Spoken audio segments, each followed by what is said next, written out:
할렐루야, 할렐루야. 우리 앞뒤 좌우분들과 인사 나누겠습니다. 축복합니다. 참 잘 오셨습니다. 오늘 이렇게 인사하겠습니다. 영과 진리로 예배합시다. 영과 진리로 예배하는 한 해가 되시기를 축원합니다. 여러분 피곤하시죠? 예, 솔직하게 말씀해 주셔서 감사해요. 특별 새벽 기도회 할 때 저녁 예배와 함께 드리는 것은 참 어려운 일이죠. 체력적으로 한계가 있고 그러는 줄 압니다. 그럼에도 불구하고 한 해를 시작하면서 우리가 하나님 앞에서 결단하는 시간이기 때문에 좀 인내하시고 특별히 영과 진리로 예배 드리시고 또 하나님 앞에 진정으로 기도하는 귀한 시간이 되었으면 좋겠습니다. 아멘이십니까? 자, 오늘은 말씀으로 바로 들어가도록 하겠습니다. 말씀. 오늘 사실 보시면 4장 13절부터 오늘 말씀이 시작되는데요. 4장 13절부터 여러분 성경책을 보십시오. 5장 11절까지는 주제가 같아요. 같은 주제입니다.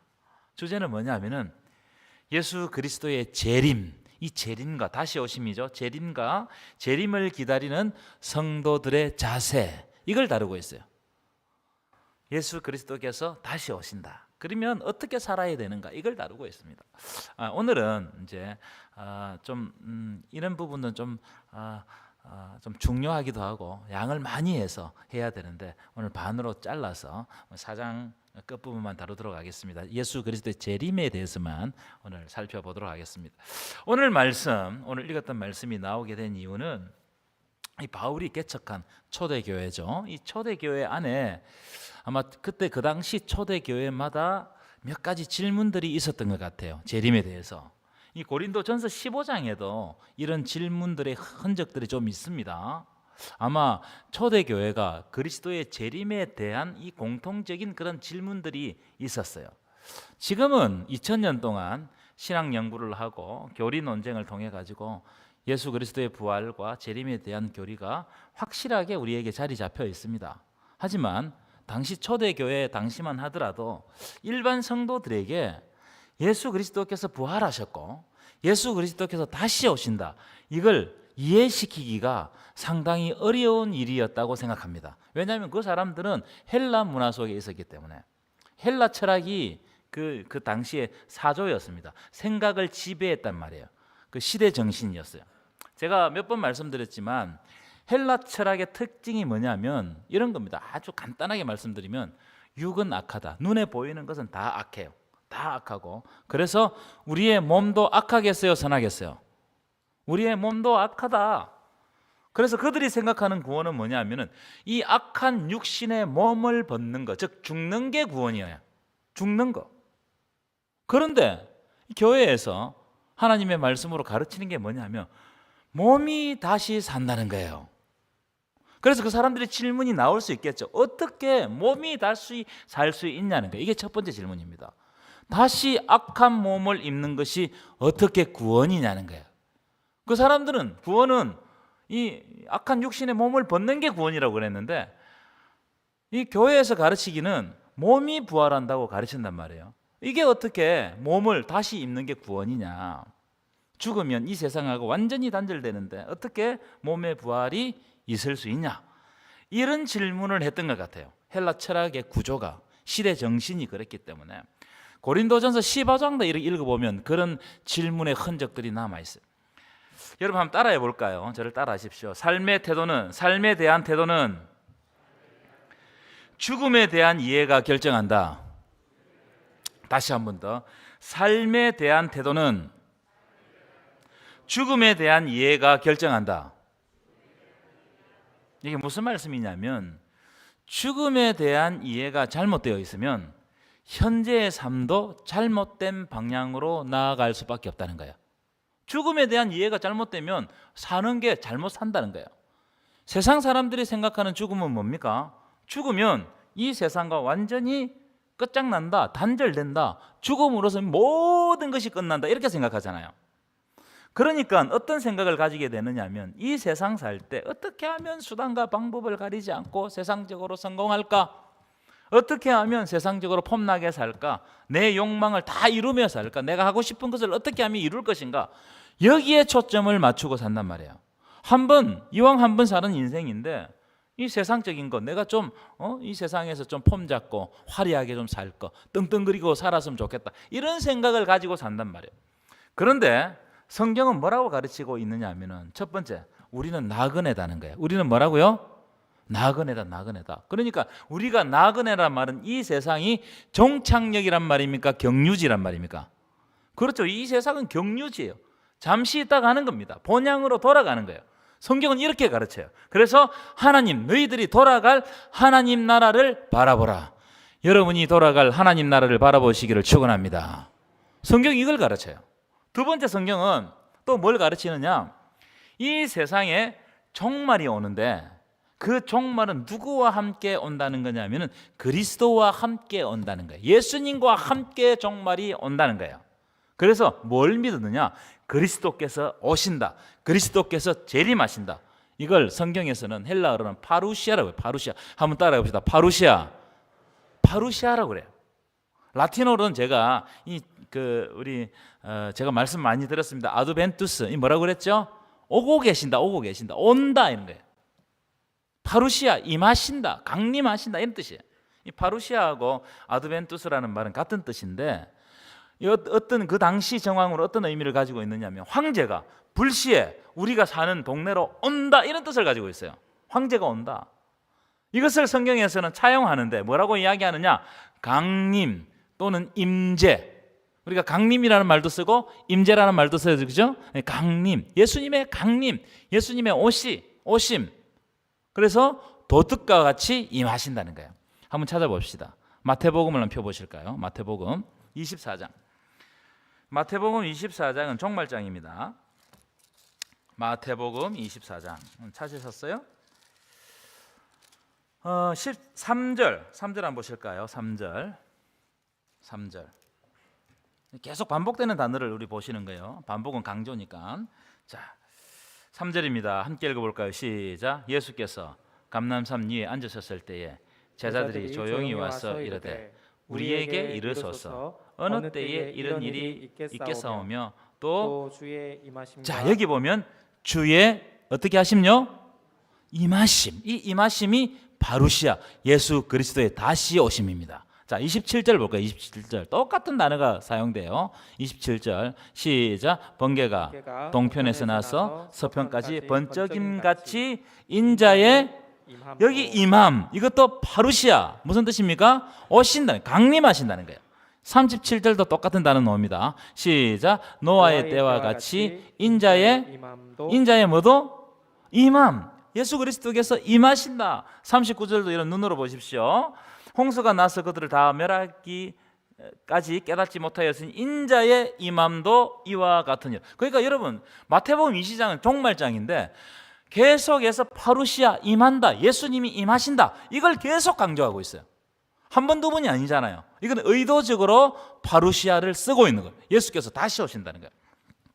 무슨 말이냐면 지금 우리가 사는 이 세상이 끝이 아니고 예수님이 역사를 뚫고 이 세상으로 다시 오신다는 거예요.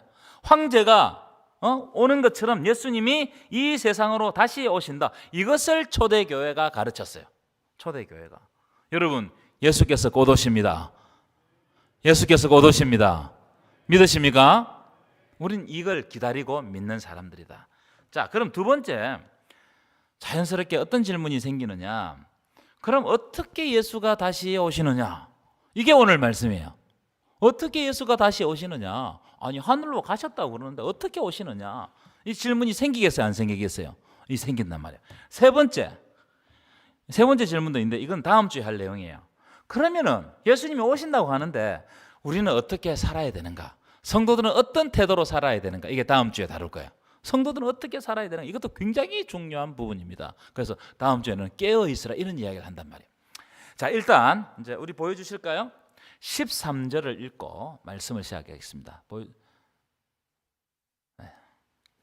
13절 함께 읽겠습니다. 시작. 형제들아, 자는 자들에 관하여는 너희가 알지 못함을 우리가 원하지 아니하노니 이는 소망 없는 다른 이와 같이 슬퍼하지 않게 하려 함이라. 여러분, 자, 여기 보시면 아주 특이한 장면이 나오는데 성경은 죽은 자를 잔다라고 표현합니다. 죽은 자를 어떻게 표현한다고요? 이게 히브리식 생각이에요. 히브리인들은 죽은 사람을 잔다라고 생각해요. 마가복음 5장 오늘 가서 한번 찾아보십시오. 마가복음 5장에 보면 예수님이 회당장 야이로의 딸을 살려주는 장면이 나와요. 그때 예수님이 그 아이 12살 먹는 아이에게 뭐라고 말씀하시느냐면 뭐라고 말씀하시죠? 달리다굼 하시면 달리다굼. 달리다굼은 무슨 뜻입니까? 일어나라 이런 뜻인데 이건 이제 그 당시 정황에서 어떻게 쓰였느냐면은 자는 사람을 깨우는 일상적인 말입니다. 자는 사람. 이를테면 요즘 우리 아이들이 이제 늦잠을 자잖아요, 그죠? 늦잠 좀 엄마가 가가지고 이제 그만 자고 일어나라. 이게 달리다굼이에요. 예수님이 죽은 아이에게 이제 그만 자고 일어나라 이렇게 하면서 일으키신 거예요. 그랬더니 사람들이 이 아이가 잔다고 이러니까 죽은 아이를 보고 잔다고 이러니까 그 마가복음 5장에 보면은 사람들이 비웃었다 그렇게 기록했어요. 여러분 왜 비웃는 거예요? 죽으면 이 세상적으로 모든 것이 끝장난 거잖아요. 끝난 거잖아요. 그런데 예수님이 죽은 사람에게 이게 잔다는 거예요. 잔다는 거예요. 그래서 일어나라는 겁니다. 세상 사람이 듣기에 얼마나 어리석은 말이겠어요. 그래서 비웃었다는 거예요. 그런데 그 장면을 딱 보면 예수님이 일으키시니 그 소녀가 일어났다는 거예요. 나사로도 요한복음 11장에 나사로도 나사로야 나오라 하니까 나왔다는 거예요. 우리 예수님도 죽은 사람을 향해서 잔다라고 표현해요. 잔다. 그럼 어떤 의미를 가지고 있을까? 이 잔다라는 의미가 몇 가지 의미가 있습니다. 첫 번째, 잔다라고 표현한 것은 우리 인생은 죽음으로서 끝나지 않는다 이걸 의미하는 거예요. 우리 인생이 죽음으로서 끝나는 게 아니에요. 우리의 죽음은 잠시 자는 것이라는 거예요. 잠시 자는 것이다. 그러니까 우리의 인생이 끝장난다 생각하면 두려움이 있겠어요? 없겠어요? 굉장히 두렵죠. 그런데 우리 인생이 잔다라고 생각하면 어떻겠어요? 자다 아침마다 깨잖아요. 그러니까 잔다라고 생각하면 두려움이 없어지는 거예요. 여러분, 그러니까 죽음을 자는 것으로 생각해요. 자는 것으로. 두 번째, 그렇기 때문에 잔다라는 것은 곧 깬다라는 것을 의미합니다. 여러분, 죽더라도 깬다라는 사실을 믿으시기 바랍니다. 하나님 나라에서 깬다는 거예요. 새로운 존재로 일어난다 이 말이에요. 이걸 의미하고 있어요. 세 번째, 성경에서 죽음에서 이 잔다라는 말은 죽음에서 깨어난다는 것은 성경은 뭘 이야기하고 있냐면 이게 자는 거는 사람이 죽는 건데 깨는 것은 인간의 능력으로 안 된다는 거예요. 계속해서 성경이 뭐라고 이야기하냐면은 예수 그리스도께서 죽으시고 죽은 자 가운데서 부활하신 그 능력으로 살아난다는 거예요. 그러니까 예수 그리스도의 부활의 능력으로 우리가 잠에서 깨어나는 거예요. 죽음을 이기신 그리스도의 부활의 능력으로 깨어난다. 그래서 부활 신앙을 가지고 있는지 없는지가 너무너무 중요해요. 여러분, 부활을 믿으십니까? 예수님의 부활을 믿으십니까? 그러면 우리가 잠에서 깨어나게 될 줄 믿습니다. 마지막으로 잔다라는 말은 우리 인생이 죽음으로 끝나지 않고 하나님 안에서 영원히 사는 영원성을 가지고 있다는 거예요. 믿음을 통해 가지고 우리가 잤다가 깨잖아요. 깬다는 것은 이게 끝나는 게 아니고 하나님과 함께 영원히 그 나라에서 함께 통치한다는 거예요. 그래서 여러분, 죽음간이 확실하면 어떻게 살아야 되는지를 아는 거예요. 우리가 죽는 것이 끝장나는 것이 아니고 잠시 잠을 자는 것이다. 이 잠은 누구 안에서 깨는 것이냐? 그리스도 안에 있을 때 잠에서 깨어난다는 거예요. 그리스도 안에 있을 때 이런 죽음관을 가지고 있으면 여러분, 주님과 예수 그리스도와 관계를 끊을 수 있겠습니까? 없겠습니까? 예수님의 말씀이 생명의 말씀이 되겠죠. 그런데 만약에 이런 죽음관이 없으면 자기 마음대로 살고 자기 뜻대로 살고 자기 쾌락을 위해서 성공을 위해 살다가 그냥 그렇게 세상 사람들이 다 죽는 것처럼 죽는 거예요. 그러니까 여러분, 누구와 관계를 가지는가? 내가 무엇을 믿고 있는가? 누구와 동행하는가? 여기 보시면 누구와 동행하라고요? 예수님과 동행하는 거. 이게 너무너무 중요하다. 여러분, 예수 그리스도 안에서 예수님과 동행하시기를 저와 축원합니다. 어떤 목사님이 제가 이 부분을 이제 어떻게 설명해 줄까 연구를 하면서 설교를 듣는데 이 목사님이 아주 쉬운 예화를 들려주시더라고요. 제가 공감을 했습니다. 아들 셋이 있는 미국의 한 어머니가 죽을 때가 되었어요. 자기의 죽음을 직감하고 셋 아들 셋에게 한마디씩 남기고 떠나려고 하는데 첫째 아들을 불러가지고 뭐라고 이야기했냐면은 굿나잇 이렇게 돼요. 굿나잇. 무슨 뜻이에요? 에? 내가 이제 자니까 좀 이따 깬다. 조금 이따 만나자 이 뜻입니다. 그죠? 굿나잇. 잘 자라. 내가 잘 자겠다. 둘째 아들에게도 굿나잇이라고 인사를 했어요. 근데 셋째 아들에게는 굿바이라고 인사해요. 굿바이. 그래서 셋째 아들이 아니 형 둘에게는 굿나잇이라고 하고 나에게는 왜 굿바이라고 하느냐고 엄마에게 물었어요. 그래서 엄마가 뭐라고 이야기하냐면 너는 예수를 안 믿기 때문에 이제 정말 내가 죽으면 너랑은 이제 못 만난다. 끝이다. 너랑 나랑은 영원히 못 만난다. 여러분 이해하셨어요? 이해하시면 고개를 끄덕끄덕 해보세요. 그거예요. 이 말을 듣고 셋째 아들이 충격을 받고 예수를 믿었다. 그런 말씀을 하시더라고요. 그러니까 여러분 우리가 예수 안에서 잔다는 말은 무슨 의미를 가지고 있어요? 다시 만난다. 예수 안에서 다시 만난다. 믿으세요? 자, 그리스도 안에서 죽는 것은 완전히 죽는 것이 아니고 잠시 잠을 자는 것이다. 우리가 곧 잠에서 깨어난다는 거예요. 이걸 믿고 13절을 다시 한번 보실까요? 13절 보시면 눈으로 보십시오. 데살로니가 교회에 예수 믿다가 먼저 죽었던 자들이 있었던 것 같아요. 그렇죠? 그러니까 이 사람은 예수 믿고 죽으면 어떻게 되느냐? 그러니까 사도 바울이 걱정하지 말라는 거예요. 소망 없는 자처럼 슬퍼하지 마라.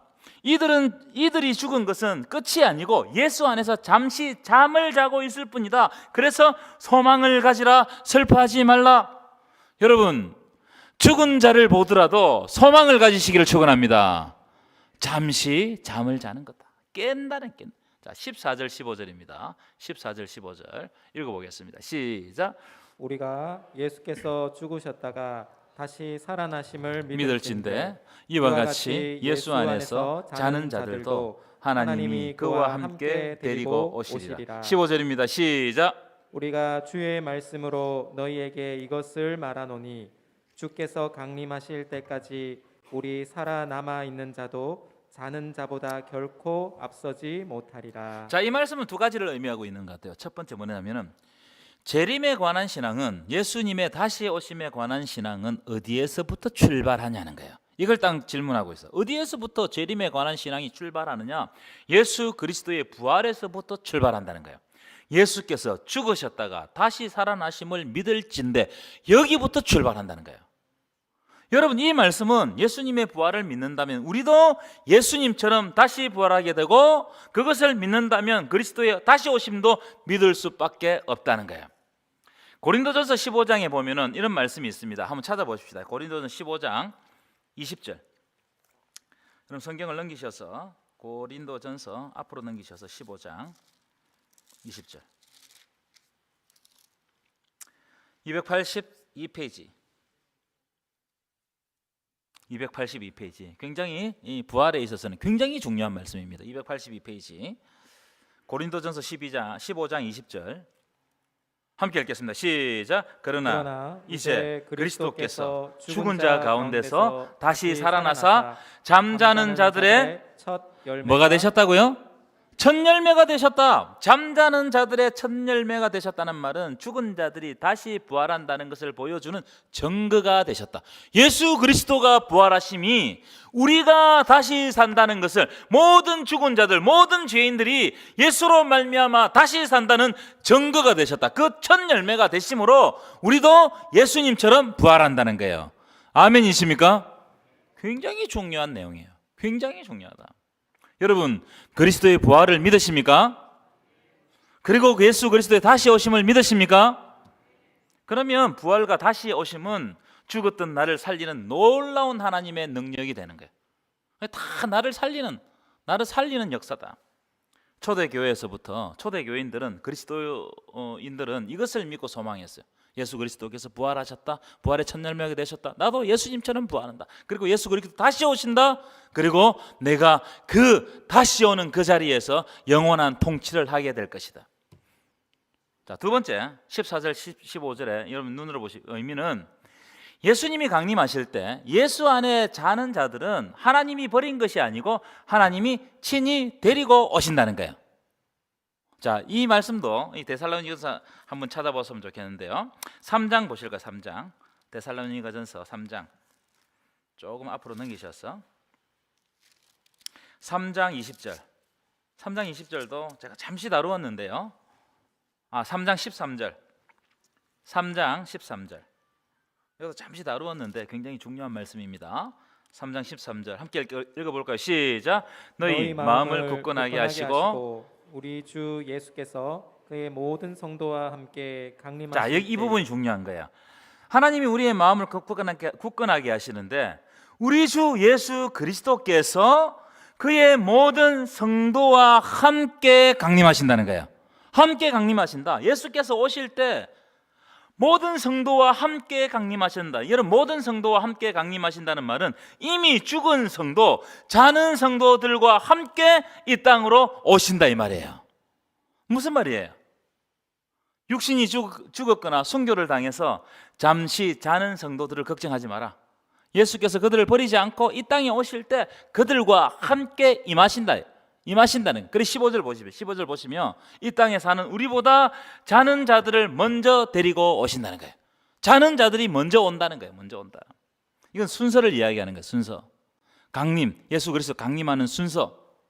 자는 자들을 먼저 데리고 오시고 그 다음 순서가 살아남아 있는 우리라는 거예요. 그래서 예수 안에서 죽는 거 이거 두려워하지 마라.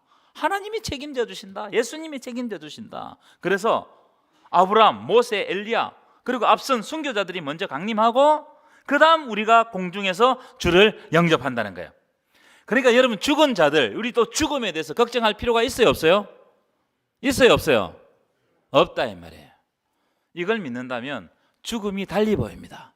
죽음이 달리 보이면 내가 살아가는 삶도 새롭게 해석되는 거예요. 내가 죽음에서 두렵지 않고 영원한 생명이 있고 예수님과 함께 영원한 하나님 나라의 통치에 들어간다고 생각하면 이 땅의 삶은 누구를 위해 살아야 돼요? 하나님과 깊은 관계를 가지고 주의 뜻을 이루며 살아야 한다 이 말이에요. 아멘이십니까? 그래서 여러분들에게 주어진 직장, 여러분들에게 주어진 가정, 이게 내게 아닙니다. 하나님 나라를 이루는 나의 삶의 자리인 거예요.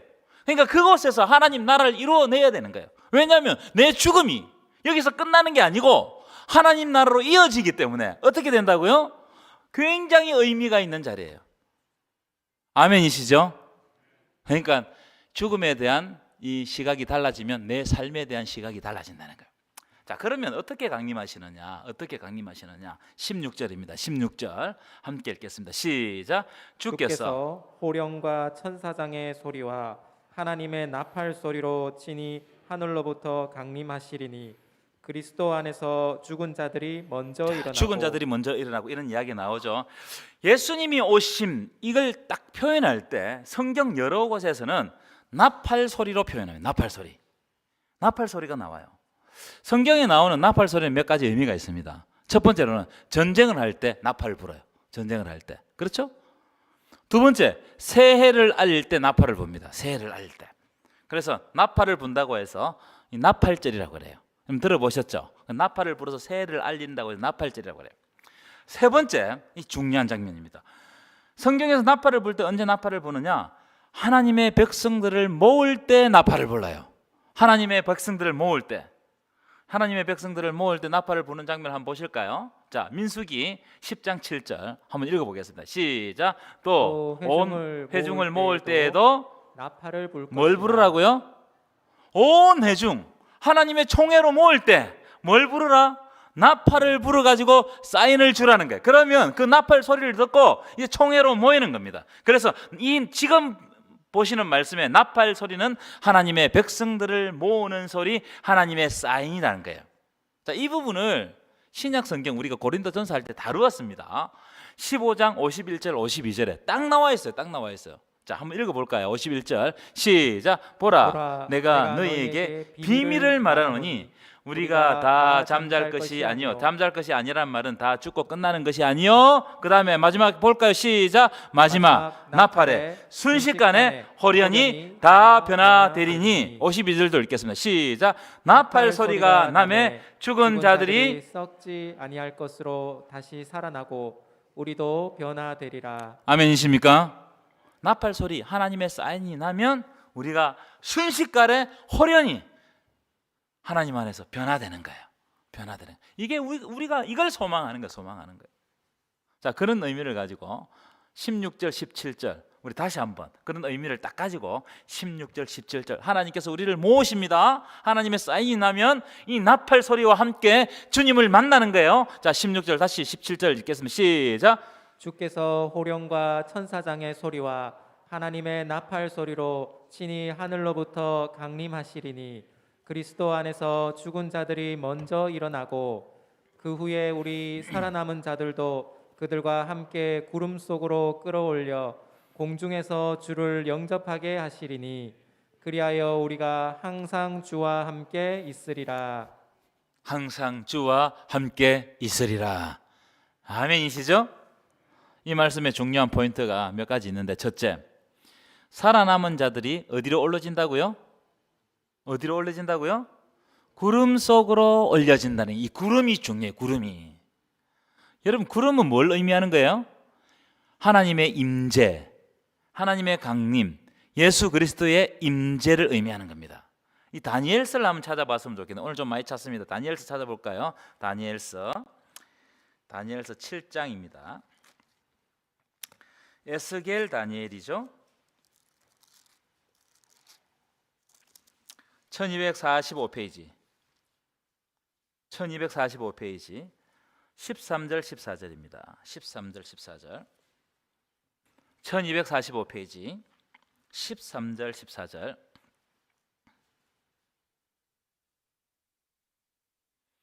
다니엘서 7장 13절 14절 함께 읽겠습니다. 시작. 내가 또 밤 환상 중에 보니 인자 같은 이가 하늘 구름을 타고 자, 와서 인자 같은 이가 뭘 타고 왔다고요?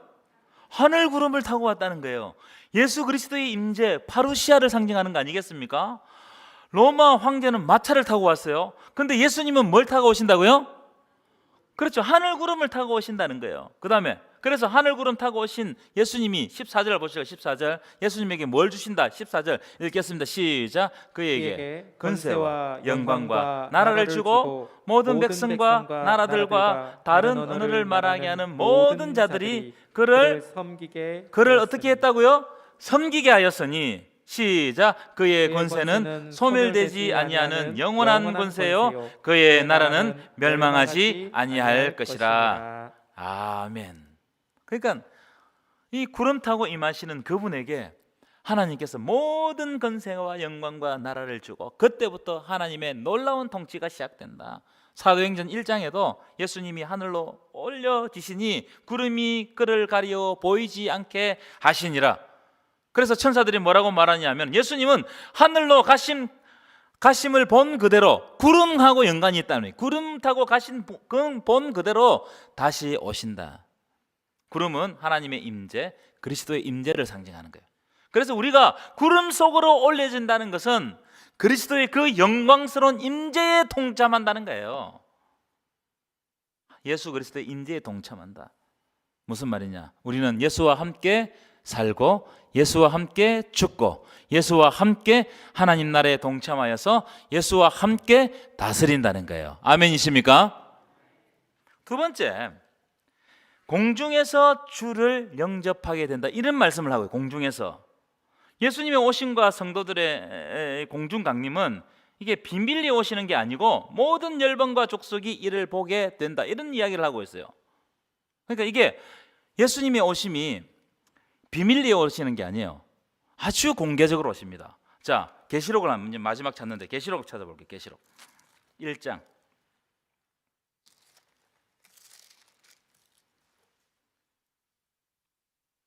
7절입니다. 여기도 구름 타고 오시는 장면이 나와요. 임재죠, 임재. 1장 7절 읽겠습니다. 시작. 볼지어다 그가 구름을 타고 오시리라.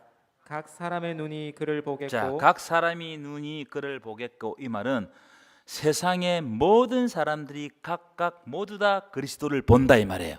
동시에 이건 공개적으로 오신단 말이에요. 그럼 어떤 사람들이 보느냐? 자, 이 아주 중요한 장면입니다. 그를 찌른 자도 볼 것이요. 그를 찌른 자가 누굽니까? 예수를 찌른 자가 누구예요? 예수를 죽인 자들입니다. 그렇죠? 요한계시록을 쓸 때 예수를 죽이고 못 박았던 자들은 이미 다 죽었어요. 죽고 없습니다. 그런데 예수님이 오실 때 예수를 죽이고 못 박았던 빌라도도, 그리고 예수를 찔렀던 로마 병정들도 그를 본다는 거예요. 이게 무슨 뜻입니까, 여러분? 예수를 핍박했던 다 죽은 자들도 예수가 오심을 본다는 거예요. 이게 어떤 의미를 가지고 있냐면은 이 세상에 오고 온 모든 사람들이 예수님이 오시는 그 순간 다 자기 자리에서 예수를 본다는 의미입니다. 그래서 땅에 있는 모든 족속이 그로 말미암아 애곡하리라. 제가 왜 이런 말씀을 드리느냐, 예수님의 오심은 비밀리에 오실 수 없어요. 예수님이 오시는 순간 이 세상에 왔던 모든 사람들이 예수님이 만왕의 왕임을 곧바로 목격하게 되는 거예요. 그래서 예수님의 통치가 이 땅 가운데 시작되었다는 것을 알게 되는 겁니다.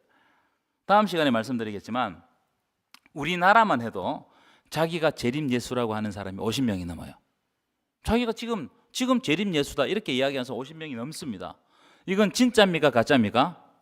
가짜예요. 예수님이 오시면 공중에서 예수님이 오시는 장면을 세계 어디 곳곳에 있었든지 죽은 자들도 그를 보게 된다는 거예요.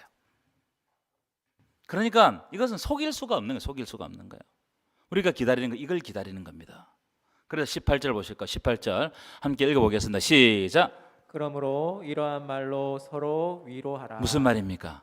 데살로니가 교회에 여러 가지 환란이 있었어요. 이들이 예수 그리스도를 기다리는데 이러한 말로 서로 위로하면서 지금의 현실을 뛰어넘고 인내하고 예수 그리스도를 기다리면서 하나님 주신 사명들을 잘 감당해라 이 말이에요. 여러분들도 하나님 주신 사명을 잘 감당하는 저와 여러분들이 되시기를 간절히 축원합니다. 한번 따라합시다. 예수님이 곧 오십니다. 우리는 예수님을 기다리는 신부입니다. 아멘이십니까?